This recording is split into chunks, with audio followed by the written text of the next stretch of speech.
Marlène et Jean-Claude sommes très heureux de te présenter une émission très spéciale afin de comprendre les faits d'actualité. Merci pour ta fidélité. Merci de nous recevoir encore aujourd'hui dans ta demeure. Nous continuons cette série qui s'intitule Connaître la vérité. Nous avons abordé différents thèmes afin de mieux connaître celui qui s'appelle Dieu. Et nous avons vu que Dieu est esprit, il est saint, omniprésent, omnipotent, omniscient, éternel, il est miséricordieux, patient, il est amour. Et aujourd'hui, nous voyons, Dieu ne change pas. Il est important de savoir quelle est la position de Dieu de manière générale. Avant d'aborder ce thème, je rappelle que nos références sont les suivantes. Malachie 3, verset 6, Hébreux 13, verset 8, et juste après Hébreux, Jacques 1, verset 17. Tu as noté les références? Malachie 3, verset 6. Jacques 1, verset 17. Et Hébreux 13, verset 8. On va lire Hébreux avant Jacques. D'accord? Mais qu'importe. Notre thème est « Dieu ne change pas ». Il est important pour toi et moi de savoir quelle est la position de Dieu de manière générale. Allons au livre de Malachie, chapitre 3, verset 6. Malachie, le dernier livre de l'Ancien Testament. Juste après Malachie, nous avons quoi? Le Nouveau Testament, Matthieu. Que dit Malachie, chapitre 3, au verset 6? Car je suis l'Éternel, je ne change pas. Car je suis l'Éternel, je ne change pas, et vous, enfants de Jacob, vous n'avez pas été consumés. Ce que nous retenons, c'est la première partie de ce verset 6. Je suis l'Éternel, je ne change pas. Il y a des personnes qui tiennent des propos et qui ensuite vont dire autre chose. Mais Dieu, il a parlé et quand il dit quelque chose, la Bible déclare qu'il ne change pas. Prenons un exemple. Depuis mon enfance, je vois des véhicules circuler. Et toutes les personnes qui ont un véhicule, mais surtout le permis, elles apprennent ce qui se trouve où? Dans le code Rousseau ou encore le code de la route.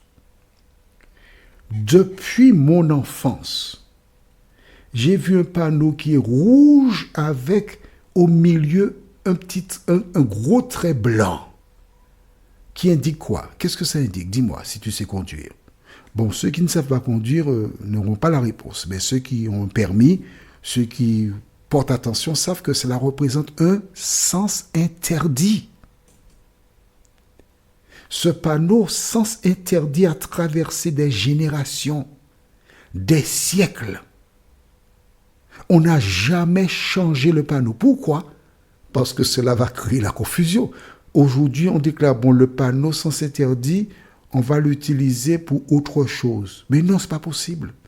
Le panneau du stop, ça n'a jamais changé. Le feu rouge, le feu vert, le feu orange, partout dans le monde, même pratique, ça n'a pas changé. Le ciel, il est toujours sur notre tête, ça n'a pas changé. Et je pourrais te donner de nombreux autres exemples de choses qui n'ont pas changé. Alors pourquoi voudrais-tu que Dieu change? Allons au livre de Hébreux chapitre 13. Hébreux chapitre 13, le verset 8 déclare « Jésus-Christ est le même hier et aujourd'hui et éternellement. » Est-ce que tu as vu une différence entre ce que nous venons de lire dans Malachie 3, verset 6 ? Jésus-Christ est le même hier et aujourd'hui et éternellement. Pourquoi ?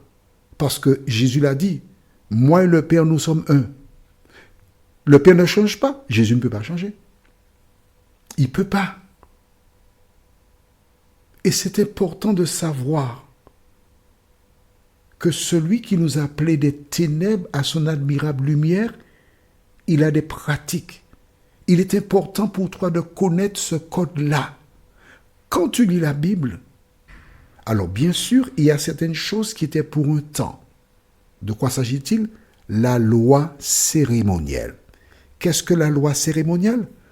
Eh bien, depuis la première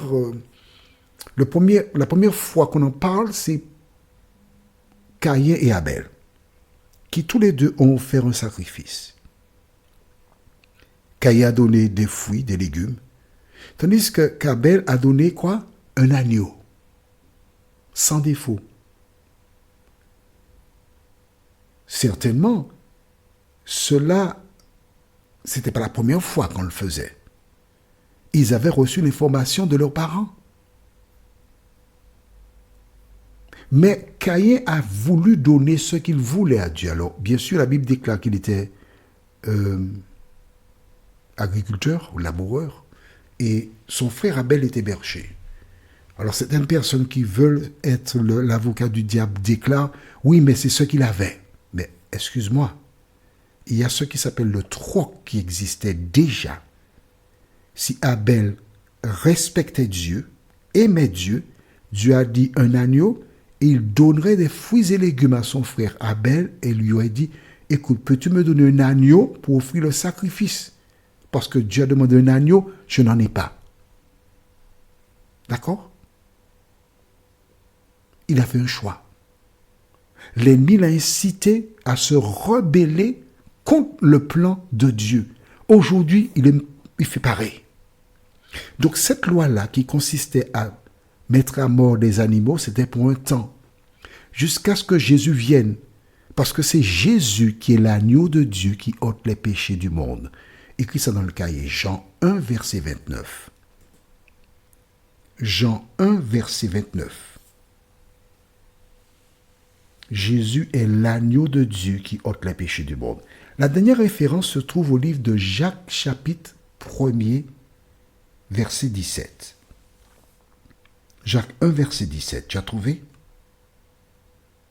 J'aime beaucoup ce verset qui dit « Toute grâce excellente et tout don parfait descendent d'en haut du Père des Lumières, chez lequel il n'y a ni changement, ni ombre de variation. » Il n'y a pas de changement, ni ombre de variation dans le Père.